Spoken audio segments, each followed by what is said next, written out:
Welcome to Sports Talk with RJ. I am Steve Risser, along here with Justin D'Onofrio, and the winter meetings are going on in baseball, and it has been crazy right now. And we have some news that broke about a couple hours ago. And Pete Alonso, the former Met, has signed with the Baltimore Orioles for 5 years, 155 million, 31 million a year. Just a crushing last 2 days for Met fans. Just absolutely, that's going to start with how crushing these last 2 days have been for Met fans. Losing Alonso. We'll get to them losing Edwin Diaz. They lose one of the best hitters in their lineup. They lose their closer. Just an absolutely crushing day for the Mets. And let me tell you something. If David Stearns, if they don't make the playoffs this year, if they have a losing record, he has got to be fired. I just don't get how the Mets could lose two of their own guys in the offseason. Diaz, you think with all the money Steve Cohen has, I don't get how the Mets lose two of their own guys. I just don't get it. Especially like in David Stern did a great job in Milwaukee, but of course that's a smaller market and they don't spend the money. Now you're in New York, you have millions and millions of dollars to spend, and he hasn't done it. Like you go back to last year, too. It's like they piece together their starting rotation. They don't want to. He doesn't want to sign guys like long term. You're with the Mets. Like go out and go get somebody. Go out and go. And yeah, losing Diaz is a blow because they replaced him with Devin Williams, which, as being Yankee fans, we both know he was not great in the closer role. He was all right being the setup guy, but when he was the closer, he was a train wreck. And I don't know if going to the Mets is going to help that.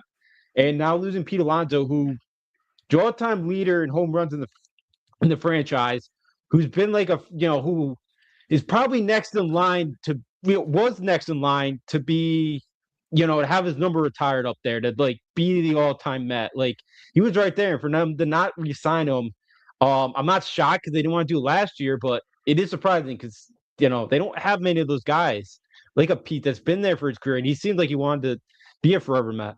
He did. He wanted to be a forever Met. Just to me, it makes no sense. This is a terrible job by David Stearns. Just an absolutely terrible job by David Stearns. And you talked about Devin Williams, his guy in Milwaukee, who he's going to probably have closing games this year. He's not a closer. We saw it this year with the Yankees. He's not a closer.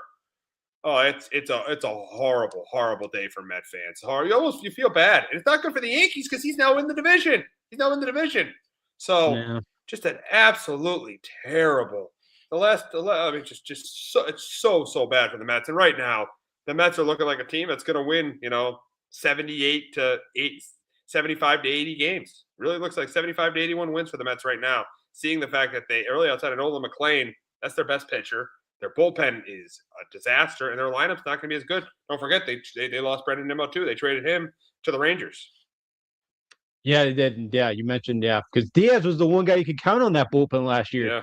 Like late in the year when they needed wins, they're trying to get 2 innings out of him every night because they had nobody else they could trust. And the Clay Holmes experience didn't work as a starter. So, this is a Met team right now that's got a lot of question marks. And like what do they do at the rotation? You got 3 really good young guys that look good towards the end of last year, but it doesn't seem like they're willing to want to sign these starters long term or starting pitchers. So, it's the Mets look like they've gone backwards here in the last 2 days, and it looks like a team that's going to be battling their way, trying to compete, or that's going to be trying to fight uphill battle to get one of those wild card spots because it's not been a great couple days here in Flushing.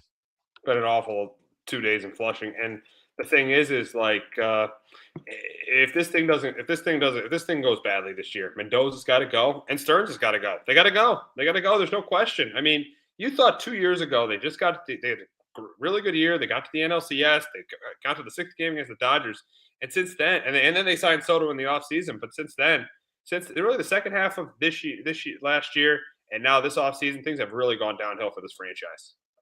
Yeah, and it was after they traded Nimmo. I don't know if I forgot who wrote it because it was over about a month ago.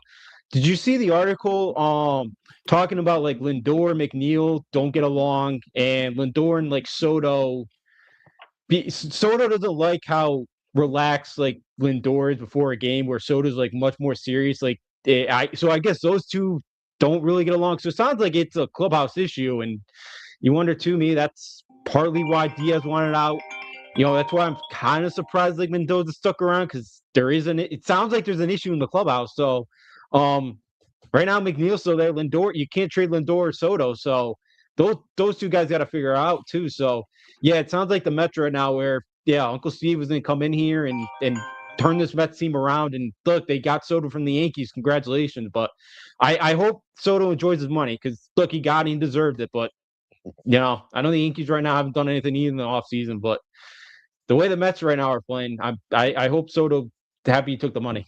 Yeah, he's got to be happy he took the money because the way the Mets are looking, looks like they're going nowhere anytime soon. It really does. Looks like the Mets are going nowhere. Some of these moves that happened in the last 2 days, it looks like this team is going absolutely nowhere with the way things are going. It definitely looks that way. It definitely looks that way.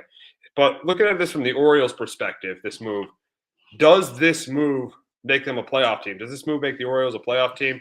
And for them, and I would say no because they need to be more consistent offensively. They were 24th in runs scored last year, and they had one pitcher that had an ERA under 3 last year, and that was Trevor Rogers.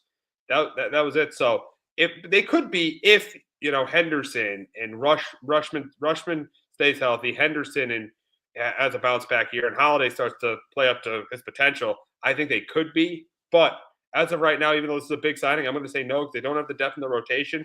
And don't forget that they lost some pieces. They lost O'Hearn. They lost Soto. They lost pieces in their bullpen and pieces in their lineup because they were sellers at the trade deadline last year. I think this helps this team get closer to a playoff team, but I don't think they're a playoff team right now.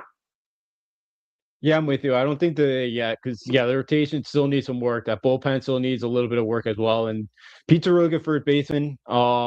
He's gotten better defensively. Still's not great. And then they got Taylor Ward as a left fielder. Who hit 36 home runs, had over 100 RBI. So that's going to help their offense too. So yeah, they need a couple bounce back years from Rutschman, and they need Holiday to kind of reach his potential as well. And Gunnar Henderson had a little bit of a down year as well. So if everything goes right and all those young guys in that lineup can kind of take another step and kind of hit their potential, then I think the Orioles could be very dangerous. But till then, I'm kind of nervous. And I know who was Rodriguez was out too all of last year. It's like he hasn't really pitched in almost 2 years. Like I know they're probably banking on him too to be up there in the rotation, but you don't know what you're going to kind of. Or no, they treat him to the. I think he was in the Angels deal actually. Yeah, I think so. Yeah. So I don't think they have him anymore. So yeah, they trade for Taylor Ward. So yeah, I just in this rotation, I just don't. I gotta see him go get pitching first. Yeah, and the thing is, right now, I'd still say they're the 4th best team. I still say the Yankees are ahead. The Blue Jays, seeing what happens with Bichette, are ahead. I think the Red Sox. That's why I'm more happy you went there than the Red Sox. I think the Red Sox are ahead. So I would still say the 4th best team in the division. But if they can get their offense can have a big year, they definitely could be in a wild card race with this move. Yeah, they definitely could because there's spots in the American League to be kind of a factor, and we'll see. Like Detroit might trade Skubal, like that could knock them out of a wild card next year, and that could open up a spot for somebody else. So, yeah, I think the Orioles could be battling around and try to contend for one of those playoff spots or one of the wild card spots next year. Yeah, so probably put them 4th in division right now. But we'll see because if they went after Kyle Schwarber too. I know they didn't land him, so they're being aggressive and seems like they're finally going to start spending some money now with this new ownership group. But we'll see what else they do this offseason. Yeah, we'll see what. Yeah, because they have the new ownership group. So yeah, so we'll see what happens there. We'll move on to another move, and that's Edwin Diaz signing with the Dodgers. For the Dodgers, the rich get richer, and we brought up the Mets. It's an absolute disappointment. We'll see it from the Dodgers' perspective. This was their biggest weakness last year was their bullpen. Now they got Edwin Diaz. They could be in position for a three-peat with this move. So yeah, they could. Yeah, good for the Dodgers. They needed a closer. They got a ton of pitching, and we saw in the World Series they had to use a starting pitcher to close Game 7 out. So, yeah, they really needed bullpen help, and they had injuries last year, and Tanner Scott didn't pitch well. So, yeah, the rich get richer. Sounds like they're trying to get Tucker now on a 3-4 year deal, and wow, they somehow get there. Oh man, goodbye baseball for a couple years. Oh my god. It's like the thing is they got to stop with this deferred money. They got to stop with they got to do something about the deferred money with Shohei and stuff. And even I heard Edwin Diaz's contract was deferred. Some part of that contract was deferred too. It's like they got to stop with this deferred money because it's going to get to a point where the Dodgers are just going to keep winning. They're going to turn into this is the most dominant I've seen a baseball team since the '90s Yankees. Yeah. Yeah, what the Dodgers ownership group is was what George Steinbrenner was back in the heyday of just, Yep. "I'm just gonna go buy every player that I want, and nobody's gonna stop me." And Yep. go to till somebody stops you, like, keep doing it. Like, Yep. they got all the money. Yeah, they should they the deferred money is ridiculous. Like paying Otani $2 million a year for it. That just should not be allowed. But maybe that's something in the next CBA that gets ironed out. Who knows? But yeah, the rich gets richer here, and it's ridiculous with all the talent that they have on the team. So I hope for the sport that they don't get Scuba or Kyle Tucker, but you never know. They have the assets. They draft so well that their farm system's usually in pretty good shape. So they probably have the assets to go trade a Scooble for Scooble. They do. They definitely do. I wouldn't be surprised if they did trade for Scooble. But if you thought things could get worse for the Mets, they did because their neighbors down south, and their most hated rival brought Kyle Schwarber back. 5 years, 150 million. Schwarber's back with the Phillies, and this move puts the Phillies in a really good spot. I think the Phillies are clearly. I think that because last year if Orion Kirkring doesn't throw the ball away, there's a chance they could have eliminated the Dodgers. The Phillies could have eliminated the Dodgers. They were the team in the National League that could have eliminated the Dodgers from the playoffs. And now with the Schwarber signing, I think they are seeing what's happening with the Mets, they're the clear favorite in the NL East, and I think they're the biggest threat to the Dodgers in the National League. Yeah, I'm with you. I Schwarber, at least the city of Philadelphia got some good news in the last 48 hours because it's their Eagles are not helping things out right now. But yeah, I do like this Phillies team because the Brewers are just kind of pretenders always in the playoffs, and the Cubs are going to lose Tucker and Iguanaga, and the Padres sound like they might be trading some assets as well here. So yeah, unless the Braves really bounce back next year and are more healthy, maybe you could see with Atlantic 'cause they've done it before. But yeah, right now with Philly, they won 96 games last year. They're right there, and they got talent to do it. I know they're an older group here, but Schwarber fits perfectly with that city, and I expect next 5 years, maybe you don't get 5 great years out of them, but I think the next at least 2 to 3, you get still a pretty good Kyle Schwarber. Yeah. I think you are. I think you are. I mean, he led all of baseball at home runs last year. A great power hitter. Yeah, the Phillies are in really good shape, just with their lineup, with their pitching. Now with the Durant and the bullpen, with their bullpen, I think the Phillies are in really good shape. They're still. I mean, a lot of people said, "Oh, this is it for the Phillies." No, it ain't. I'll tell you, I think the Phillies right now are the clear favorite in the NL East. I think I could very easily see it being Phillies Dodgers next year in the NLCS. Yeah, I could totally see that again as well. Because yeah, right now the rest of the National League's kind of up in the air. So depending on what the Cubs do here, and don't think the Reds are going to spend. So I don't know how much better the Reds are going to get this offseason. So yeah, I'm with you right now. It looks like we could be on a closing course for the Dodger Phillies yet again for another playoff big NLCS. Yeah, I definitely could see that happen. I definitely could see that happen. So yeah, so the winter meetings going on right now in Orlando, and it's heating up. The hot stove is heating up now. We need our Yankees to start doing something. I hope Bellinger signs soon because we need the Yankees to start doing something. Well, they got a Red Rule Sox. 5 pick today. All right, So Rule 5 having pick. to wait. Rule 5 pick, He's and catching the wait. Yankees got to do something. Red Sox, a little disappointed they didn't go out and get Alonso. So Reds and then Bregman's opted out. So the Reds, but they did get Sonny Gray. So their rotation looks good. Their rotation does look pretty good with him and Crochet, and Bello. So their rotation's looking good. But yeah, Yankees and Red Sox.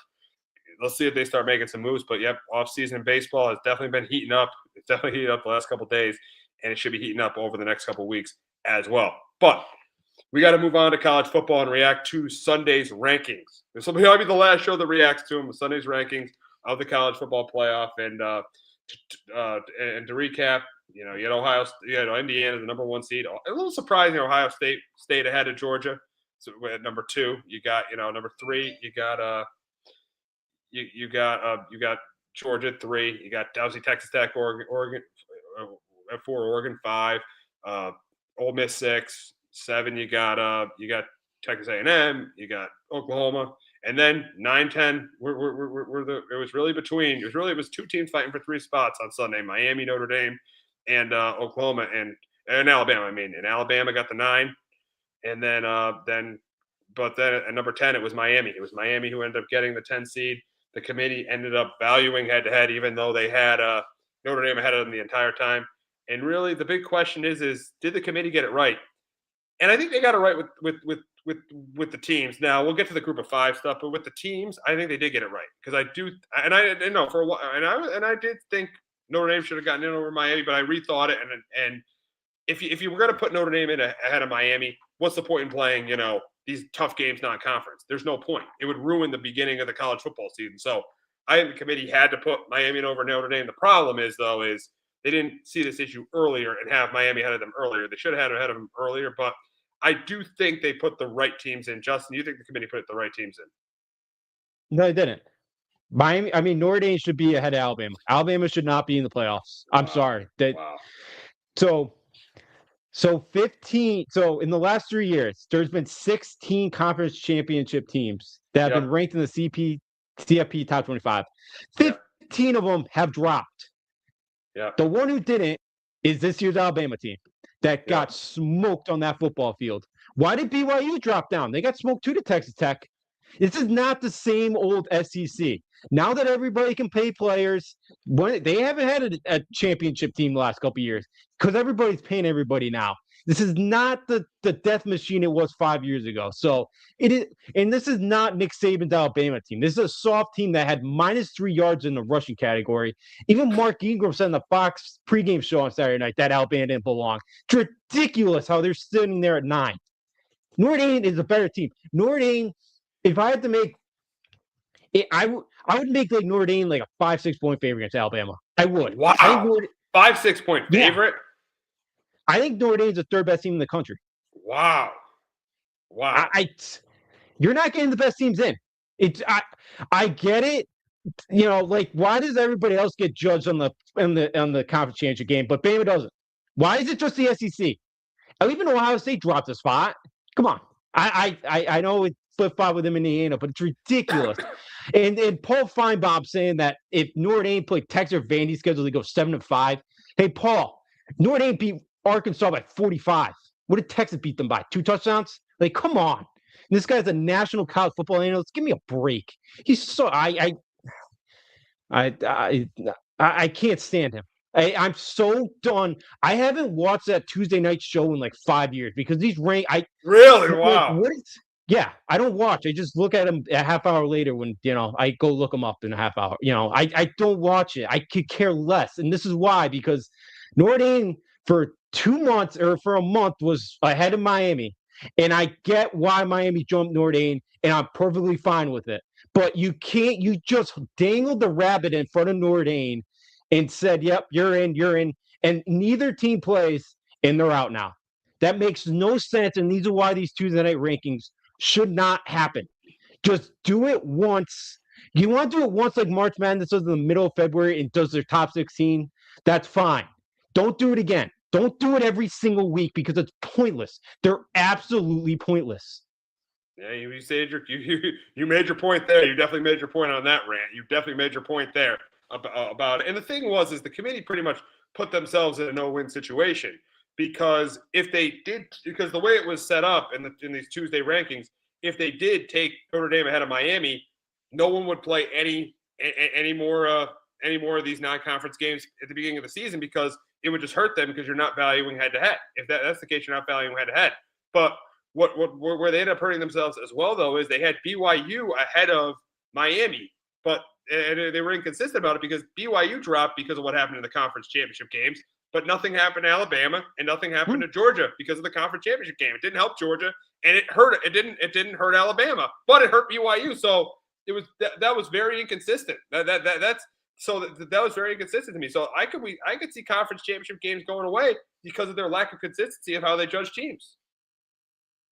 Well, it seems like they judge teams as long as you're not in the SEC. If you're in the SEC, you get no judgment. If you're ever in a conference, it seems like they judge you. That's the thing. And I get, and this is why they kept Bama in it, because if they knocked Bama out, Greg Sankey would have a fit, and he'd take his ball and go join and make him in the Big Ten have a super league and destroy college sports, which he's already trying to do. That's why I feel like they're in it, because they're afraid of Greg Sankey. That's why I can't stand Greg Sankey, because he's trying to ball for like 7 teams the other day. You don't deserve that. Texas didn't deserve to be in. I could see Vandy, but Texas did not deserve to be in. But yeah, so like I think they should go away because It's a money grab. That's all these conference championship games are now. It's a money grab. It's more money. That's why. But like for Ohio State, Indiana for a 1-2, there wasn't a ton of juice behind that game There because wasn't. like both teams were in it. Yeah. So like I think they should go away with it, but we'll see. They're just they just make big money that I see a hard time seeing them go away soon. Yeah, but teams might withdraw from them because if you look at BYU, it hurt BYU playing in the game. It did. They dropped Miami jumped them being idle. Yeah.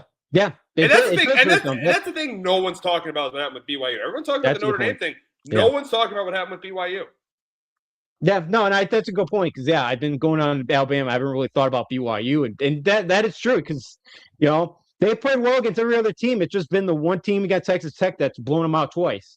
That's kept them out. So yeah, like it's unfair to them too that they played it and they got eliminated from it, and Miami doesn't have to play a game or Alabama doesn't drop a spot for getting demolished because they lost. BYU and Alabama lost the same. So yeah, it makes no sense why BYU lost a spot when Bama doesn't. When they both lost the same exact way and just got absolutely slaughtered. And I don't think Bama crossed the 50-yard line till 5-6 minutes left in the third quarter. It doesn't make sense. So yeah, BYU should have as big as a gripe as anybody. Oh yeah, and without question, they should have a big gripe. But going back to Notre Dame, does this make Notre Dame join a conference? Does this now motivate them to join a conference? They probably won't join the ACC football-wise. They'll probably be out of it because their relationship is starting to get splintered with that conference right now. Yeah, it is. It'll be interesting. I don't think they're joining the conference because, again, this happened to Florida State a couple years ago. We just saw it with BYU. We just talked about it. Notre Dame loves their independence. They love their NBC contract deal. They don't have to share that with anybody else. And when they make the playoffs, each conference gets $20 million or whatever. Notre Dame doesn't have to split that with anybody. You go to the Big Ten, you're splitting that with 18 other members. So I don't see Notre Dame joining a conference anytime soon. I don't think they ever will. And especially now with this provision next year. If they're in the top 12, they're automatically in the 14-team playoff. So why would you? That's crazy. How is that a thing? How are they finishing the top 12? They're automatically in the playoff. That's ridiculous. I don't know. That's great negotiating by the Notre Dame athletic director right there. So yeah, I don't see them going anywhere. I think they're gonna stay independent as long as they have to. So the scheduling thing will be interesting, but I like to see them Big Ten because then you could do Michigan State again. They still keeps them in with USC because USC doesn't want to continue to play that game. So Big Ten would be nice, and they already have a relationship kind of because they're in hockey. Notre Dame's in Big Ten in hockey, so there's somewhat of a relationship. Yeah, we'll see. But yeah, I think Notre Dame's got to join a conference because they were in the ACC in football. They would have definitely got in. They would have won the ACC and they would have gotten in. And don't forget the ACC helped them during COVID. They gave them a place to play during COVID, and they got to the college football playoff that year. So I don't think the AD should be as harsh on the ACC that he is. Yeah, and I get it. And like the AD, I get why he's mad, but it's also like, dude, you're not really technically in the conference football. Like they have to stand up for the guys who are competing for the ACC championship. So like, I didn't like how he went after the ACC because they got to protect their own, and you're technically not really competing for the ACC championship in football. So look, so like I didn't really get that part by the AD there going at the ACC for that. But yeah, like I don't. I can understand why Notre Dame's upset here, but yeah, maybe they get out of the ACC alliance. I don't know how tough that's going to be because they already have 5-6 opponents for next year in that conference. So, look, I don't think Notre Dame's ever going to join the conference. I think they're going to stick around the independent until I like to see them join. If it really ends with the ACC scheduling alliance, I'd like to see it happen with the Big Ten. Do a scheduling alliance there because there's no chance Notre Dame joins the conference unless they're somehow forced to, which I highly doubt that ever happens. And even if there's a super league, they'll be grandfathered into that.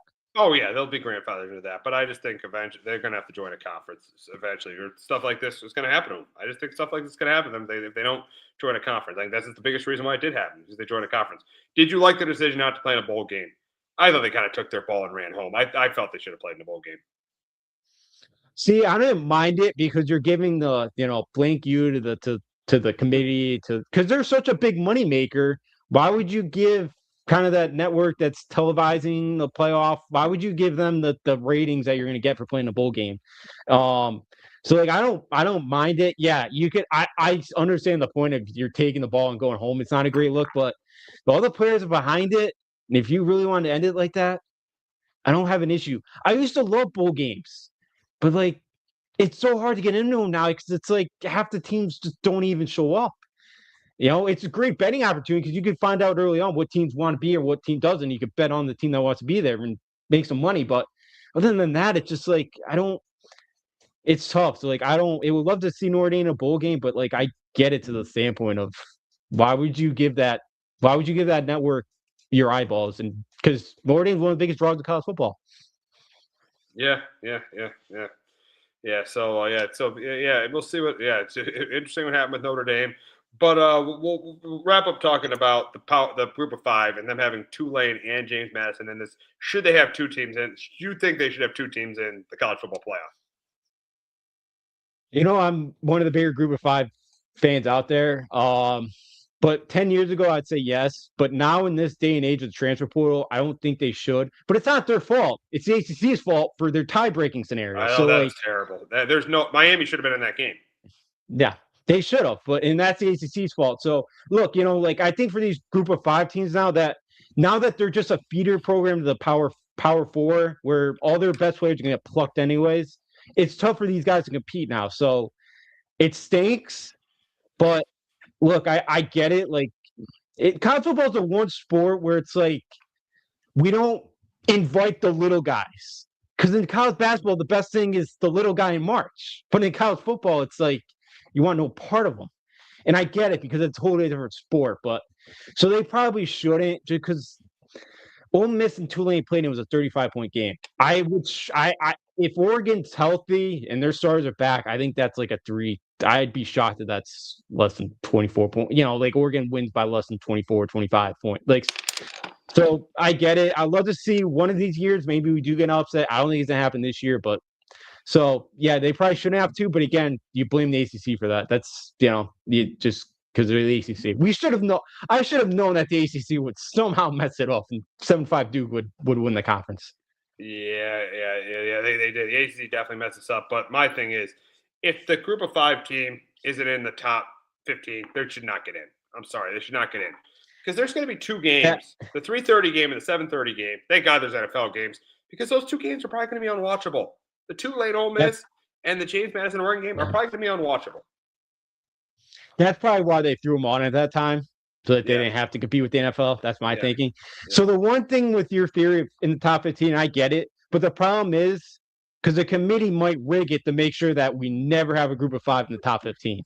That's my only thing. They might try to rig it. So I get what you're saying, and I think it's value. It's a good idea, but then they could just rig it because they did for the longest time with the 4-teamer, and since then they got in, they held their own there for a bit with Georgia. But that's the only thing. I just think it's tough, but I get it. You want the best, but it's tough now to get a really good group of five because of the transfer portal. You saw it in college basketball with mid-majors. It affected the tournament last year with mid-majors. A lot of the favorites were winning because of NIL and the transfer portal. Yeah, and that's the thing. And hopefully this year there's a couple good ones in the Big West. I'm already got my eye to. You're already trying some of them, yeah. I bet you already are trying some of them, yeah. Yeah, so we're hoping we're gonna get a couple back, and a couple teams have. You wonder too. A couple of these group of five teams can get some guys to transfer down that maybe not playing at a Power 5 and could upset somebody one of these years. But it's just tough with the portal and NIL because some of these teams that don't have the biggest budgets either, and especially like Tulane, James Madison, both those coaches are leaving. All those you're gonna have a whole new roster with those two teams, and James Madison spends a ton. So good for them in 3 years. I don't like them because they left New Hampshire in the CA, and CA stinks now. But they care about football down there, and they spend a lot of money, and they're a good program. So it's not gonna be the only time you're gonna see them in the college football playoff.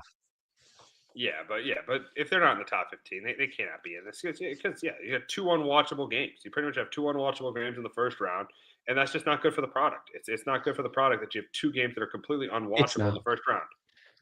But let me throw this at you too. Are you really interested in watching Alabama Oklahoma again? Because I'm not. You're not. I am. No, I'm not. Playoffs with that atmosphere in Norman. Of course I am. Come on? Sure. You think Oklahoma's? You think Oklahoma's going to beat them by 2 scores? No, we're kind of spoiling it for not again. I don't think so, but I just saw that game 3 weeks ago, and it was not a pretty football game. Like, I don't want to see that again. Look, the atmosphere in Norman's gonna be great. I guess they're canceling classes and exams next Friday, so good for them. But I'm not excited to watch this Bama team play again. I'm just not. I'm not excited to watch Oklahoma's offense play because they've done nothing in 2 months. So for me too, I'm not even interested in Oklahoma. The only one I'm interested in is A&M and Miami. It's the only first round game I really, really am interested in. Wow. The only one you're interested. Wow. Yeah, I'm interested in those first 2. I definitely am. I mean, I don't mind. I want to see that. You're just not an Alabama guy this year for some reason. I picked them to win the title. I know for their title and the way they played. Yeah. But I think they should be in because they look at some of the wins they have. Georgia, Vandy. I look Tennessee. Look at some of the wins they have. They beat 4 ranked teams 4 games in a row. So I think they should be in over Notre Dame. I think the committee does have the right teams in, and I'm excited. Not withstanding the group of 5, yes. But I think they do have the right teams in, and it should be. I'm excited to watch those. Definitely, really excited to watch those 2 games. It's just the other 2 games I got an issue with because give me one group of 5 that's fine, but not 2. Yeah, and I get it because it really makes 2 games now probably unwatchable unless we get some miracle. And look, if Oregon tries to rest their starters for another week, maybe James Madison could pull off some type of upset. But again, the problem with the 2 group of 5 teams now is both those coaches are now. They're head coach of 2 programs at the moment. So they're trying to figure out their next year roster while trying to game plan for a team that you're already a couple touchdowns worse than. So, it's an impossible situation with 2 group of 5s, and you really can't blame them. You got to blame the ACC. So I get it. There probably should only be 1, but again, the ACC's fault. Yep, you're right. You're definitely right about that. With it being the ACC's fault, they were a terrible conference this year, and they got to fix their tiebreaker system. Jim Phillips has got to fix the tiebreaker system because there was no. I know Duke won the ACC, but there's no way they should have been in that game with 5 losses. No way they should have been in that game with five. Miami should have been in that game. Miami should have absolutely been in that game, and this is why we're having this issue right now because if Miami's in that game, they win the ACC, and then then Notre Dame gets into the playoffs. Yeah, absolutely. They would, and it'd be, and you're getting a better match because Notre Dame being an 11 going to Ole Miss be really good. I would love Notre Dame in that matchup, but Notre Dame, according to Paul Feinbaum, they couldn't get through an SEC, and I would love to see what they could do going down to Oxford on the first round and going down to Oxford and go knock off the Rebels. So they definitely would give the Rebels a better game than Tulane would. That's for sure. They definitely would have given the Rebels a better game than Tulane would. That is definitely pretty obvious. So Saturday night is the Heisman Trophy ceremony. Fernando Mendoza is the heavy favorite to win. And should he be over Julian Sayin, Diego Pavia, and Julian Love? Should he be the heavy favorite to win the Heisman? So I get Mendoza, and he had his Heisman moment. I know he had 2. Like that Penn State game, that touchdown, he was mediocre that whole game. And then that touchdown he threw late, that was on the wide receiver on that catch. That wasn't a great ball. And then last week too, he had some really nice throws too, and he makes a big third down throw to win in the game. But what I always saw with the Heisman is I think Pavia is the best player because if Pavia was not the quarterback at Vandy, I don't know if that team's a bowl team. And I think he's the best player in the sport. So for me, I get the Mendoza love. He's going to win it. But if I had a vote, I'd vote Diego Pavia for what he's done at Vanderbilt. And Mendoza's done a great job in Indiana, turned that thing around. But I think Pavia is more valuable to his team than Mendoza is. Yeah, Pavia. And he doesn't have as good of I think Kirk Cignetti is a better coach than Clark Lee's done a really good job at Vanderbilt. He's done a great job there. But Diego Pavia did in the SEC too with a tougher schedule. So but I do think Mendoza's the favorite because he is undefeated and led Indiana their first conference title since 1967. And that throw at the end of the game was a great throw. Yeah, it was. So credit to him. He made a couple of nice pretzel throws in that game.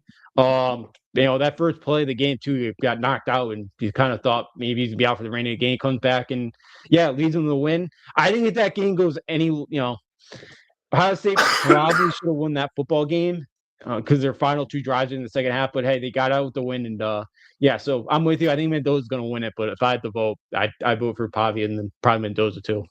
Yeah, I would go with you would go for Pavia. I would go with Mendoza. I think Mendoza should win the Heisman Trophy. But on Friday, last week we talked about how much trouble Penn State is, but they definitely pivoted quickly on Friday. Penn State has a head coach, it's Matt Campbell. He coached at Iowa State for 10 years, and I don't love the hire, but I like the hire. I mean, I think it's potential to be maybe a little bit better than Franklin, but because this is a bigger brand, it's a bigger brand he's coaching at Penn State. It's a bigger brand than that. I mean, you're at Iowa State. Yes, he had a lot of success, but he didn't ever win a Big Ten title. But I do like the hire. Seeing where Penn State was, seeing where Penn State was at a certain point last week, I'll take this hire in Matt Campbell. Yeah, for where things were, even when they fired Franklin, he was one of the guys that I thought should have got one of the looks. For whatever reason, it took him a while to get there. And yeah, Iowa State was one of the worst programs in the country, and he's done a really good job of making the competitive year in and year out. And I think that's the big thing. And I think he can do that at Penn State again. And like they were not a powerhouse at all. And like do you know the last time Iowa State's won a conference title? Years, I bet. 1912. Wow, It was because they were in it against Arizona State last year, right? Yeah, they were. Yeah. So look, and they were part of the Missouri Valley, I believe, or I don't even know if it's a Missouri Valley. I don't know if it was called Missouri Valley back then, but so like he's done a really good job of making that program competitive. The one worry I have here is he's got to hire somebody from Ohio State or Georgia or somebody like at that level that recruits recruits 5-stars. Because he doesn't swim in those waters that I would say. He's really good at getting a bunch of 3-stars and developing them into pros. And that's my one question with Campbell at Penn State is, can he do that? But I think he's a solid X's and O's coach. I think he gets the most out of his talent. And I think for Penn State, where you were, I think it's an excellent hire. And look, we'll see what he can do now, if he can kind of get some semblance of a recruiting class, or he can kind of get some big guys in the portal. Because look, that Penn State schedule next year, it's pretty favorable. If that roster's right, they should be they could very well be in the playoffs and be competing back for a national championship. I could see it happening. It looks like we'll see who this quarterback is. It could be Grunkenmeyer.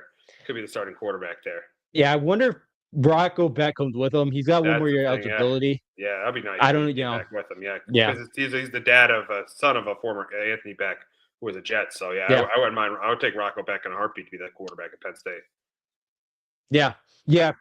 I thought he got a little bit better. I think he's solid. I think he's gonna probably be a pick next year. But some of his balls gets his wide receivers in some trouble. But I think he's got potential. I thought Grunkenmeyer played pretty well. Like after the Ohio State and Iowa game, two of the best defenses in the country, I thought he settled in and played all right. So even at Grunkenmeyer, we'll see. I think he's done a good job developing quarterbacks, especially wide receivers, which Penn State really hasn't done well the last couple of years. No, they have not. So so it's interesting to see what happens with Matt Campbell there. Before we wrap up college football, we got to talk about the Army-Navy game on Saturday in Baltimore.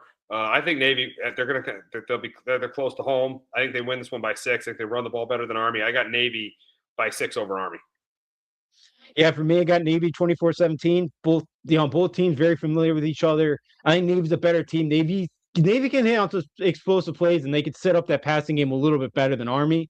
So for Army in this one, you got to control the clock. Have a couple of the 16-play drives that chews up the clock and keep Horvath in that Navy offense off the field, because they can hit on some big ones here. But I do like Navy. I do think they're a little bit better than the team. I think it always comes down to in this game who's more disciplined, and I think Navy will be. And the winner does get the Commander-in-Chief trophy this year because they both beat Army, so they're both 1-0 here. So always a big one. Go Navy, beat Army. You mean they both beat Air Force, right? Yeah, beat Air Force. Yeah, my bad. Gonna be interesting because Army plays UConn in the Fenway Bowl after this. They do. Bad matchup for UConn. Very worried. Very, very worried for that one. So the armed forces always care about the bowl games. They're usually a good bet on team when they when they go to the bowl game. So yeah, it's gonna be a tough matchup for UConn there. But they've already, I guess, played the triple option once with the Air Force, but we'll see how much buy-in there is. I don't, it depends on the portal. I'm one of the few people that does not love the Jason Cano hire either. I don't love it. I don't. You're not a He's fan of not. it. He had a lot of No, winning seasons at Toledo. yeah. Toledo spends double the amount of money anybody else in the MAC, and his teams overperform or underperform Oh, yearly. really? So Gotcha. yeah, I think So you he think it's has so you like a think so you double think digit. it's so you think it's so you think it's a downgrade over Mora? Yeah, I think so. I think so. I'm not that excited. I'll be honest. We'll see.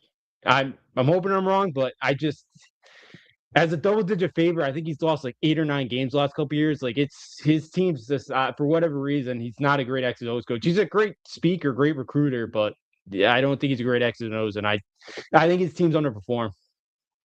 Yeah, we'll see what happens there. We'll see what happens there. But speaking of UConn, their basketball team got another big win on Tuesday night at the Garden. Last night at the Garden, winning 77-73 over Florida. Led by Solo Ball 19. He's had a really good year. Alex Caravan had a big shot late. He had 13. And then Terrace Reed had 12. So big win for the Huskies against the defending national champs. Now 4-1 against Illinois, BYU, Kansas, Arizona, and Florida. So that's you starting 9-1. So Hurley's got it going right now for UConn. He really does. And what were your thoughts on last night's game, Justin? Yeah. Yeah, for me, you talk about that 4-1 kind of so far in the icon. Think about it too. You haven't been healthy. Reed hasn't played much. Mullins hasn't played much. Demery's kind of struggled. And Solo Ball's shooting 29% from three. And we're sitting here feeling pretty good at 4-1 against that non-con slate that they've had. So, yeah, I feel pretty good. Last night, they've done a really good job, especially last night, running teams up the three-point line. They did it again. I know, Fuller's only 4 for 15. They got to stop the fouling, though. Like, I think for point distribution, KenPom ranks the ball. They're like 26 in the country, or their opponents are like 26. Most of their opponents' points to come from the free throw line. The defense is better. They just got to stop fouling guys. And again, the rebounding last night wasn't great, but they held their own because you're not going to see a team like as big as Florida again until probably Michigan if you make the Final Four. And that team's a death machine. That team's UConn from 2 years ago. That is one good basketball team. And look, Solo's been really good in the mid-range. Reed looked a little rusty, but played solid. I thought Jalen Stewart made a couple of really good hustle plays last night. Eric Ryba, it's been huge for Ryba to kind of have these minutes in these spots because you can trust Ryba. And late in the game, they trusted him. And Hurley, some of these freshmen don't always trust, and you could trust Ryber right now, and he's going to be another great UConn center to come through store. So I know everybody talks about UConn's always had great guards, but we've always had some pretty good centers as well. So we got another good crop of Reed and Ryba. So good win to get out of the Garden. A lot of surprise. There's a good amount of Florida fans there. There were a good amount. A lot of UConn, obviously, but there were a good amount of Florida fans there at that game. There were a good amount of Florida fans at the game. Now we'll get the UConn Texas. What do you think of Andy? You think he should be the number one overall pick the way he played, the way he let that comeback over Clemson? BYU's comeback over Clemson. Yeah, just the Bance is nasty. He gets, when you get him in and he opens space, he's just deadly. And like when he's in midair too, like he can kind of hold up his release up. He can just hang up there with his release, and he's just such a bouncy, athletic player. I don't know. Did you see that dunk he had with like 4 or 5 minutes? That dunk was nasty. He just put that double team. It's like, all right, I'm just gonna dunk over you then. Yeah. He's nasty. He's must see TV. He's must see TV. I think even more than Cameron Boozer, to be honest with you. Him and Boozer are very, very close. Boozer, it's close. Like you can't go wrong with either two. Yeah. Boozer's a really good scorer as well. I think he's a great closer too. He's hit some big shots late for Duke. So I'm praying my Kings don't mess this up or in the top 5 or the top 3 in the lottery because you can't go wrong with the 5-6 freshmen right now in the country. So, and hopefully Mullins will be one of them at the end. So, yeah, this is probably the best crop of freshmen we've had in quite a while. Probably that 2018 year, maybe 2019. Oh, the Zion RJ Barrett year. Yeah. John Morant year that year.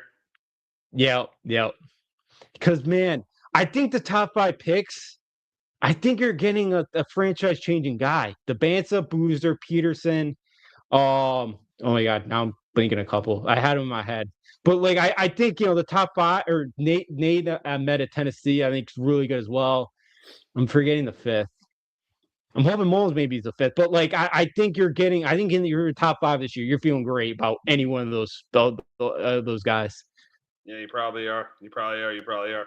So we'll wrap up talking about UConn and Texas, and you think UConn finishes off this stretch going 5-1. This tough game, this brutal non-conference schedule, going 5-1 with these big Yeah, non-conference teams. yeah, I do. I think it's a Texas team that old friend Sean Miller comes back after he left Xavier twice at the altar. And Texas isn't great on the defensive end at all. They don't guard the three well, so hopefully Solo Ball can get it going from distance. Hopefully Demira can get it going. Braylon Mullins again. So they're not great defensively here. Ken Palm's got UConn as a 13-point favorite, so like they should win comfortably here.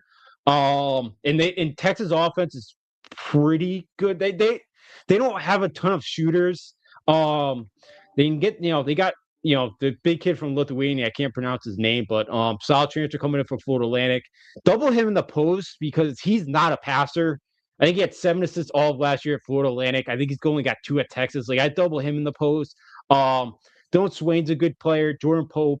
But I think it's a UConn team that should win this game. I think Texas is in the bottom barrel of the SEC this year. So even at time when they beat Duke, I'm like, this is probably a bowl team at best. So it's a game you should win pretty comfortably in Hartford on Friday night. Yeah, I agree. I think UConn should win the game comfortably at the new People's Bank Arena on Friday night in Hartford. But that's going to wrap up this edition of Sports Talk with R&J. For Justin D'Onofrio, I'm Steve Risser. We'll be back next week talking about Week 16 of the NFL season, the first round of the college football playoff, and any hot stove news that comes our way. Have a great weekend, everyone.